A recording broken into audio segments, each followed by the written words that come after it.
নাটোরের বাগাতিপাড়া উপজেলার বিভিন্ন এলাকায় এক ধরনের অভিনব কৌশল ব্যবহার করে গাছ নিধনের ঘটনা সামনে এসেছে।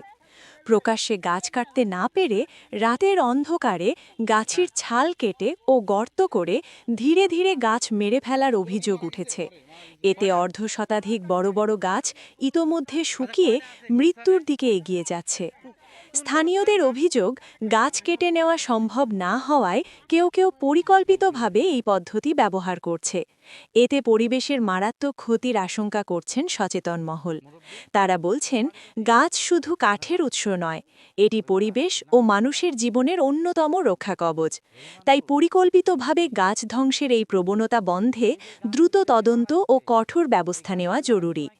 সরজমিনে দেখা গেছে, উপজেলার পৌরসভার লক্ষণহাটি, জামনগর ইউনিয়নের বাজিতপুর থেকে রহিমানপুর ও কালিকাপুর সড়কের পাশে এবং রহিমানপুর গোরস্থান সংলগ্ন এলাকায় একই চিত্র দেখা যাচ্ছে।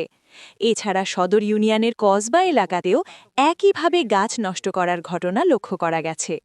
বড় বড় করই জাতের গাছের গোড়া থেকে প্রায় ৩-৪ ফুট পর্যন্ত ধারালো অস্ত্র দিয়ে ছাল তুলে ফেলা হয়েছে। কোথাও আবার গাছের চারপাশে ইং আকৃতিতে ছোট ছোট গর্ত করা হয়েছে। ফলে গাছগুলো ধীরে ধীরে শুকিয়ে মারা যাচ্ছে।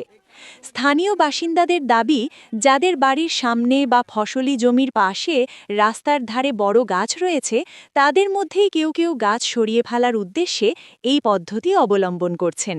কারণ এসব গাছ সরকারি জমিতে থাকায় প্রকাশ্যে কাটার সুযোগ নেই। তাই রাতের অন্ধকারে গাছের ছাল কেটে ধীরে ধীরে মেরে ফেলার চেষ্টা করা হচ্ছে। স্থানীয়দের মতে, একটি পূর্ণবয়স্ক করই গাছের মূল্য প্রায় ৩০ থেকে ৪০ হাজার টাকা হতে পারে। তবে অর্থমূল্যের চেয়েও একটি গাছ বহু বছর ধরে পরিবেশ রক্ষা করে, ছায়া দেয় এবং পাখি ও অন্যান্য প্রাণীর আশ্রয়স্থল হিসেবে কাজ করে।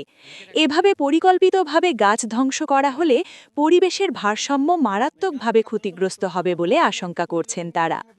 রহিমানপুর এলাকার মাঠে কাজ করা কয়েকজন কৃষক নাম প্রকাশ না করার শর্তে জানান, গাছগুলোকে মেরে ফেলার উদ্দেশ্যেই রাতের অন্ধকারে ছাল কেটে দেওয়া হয়েছে।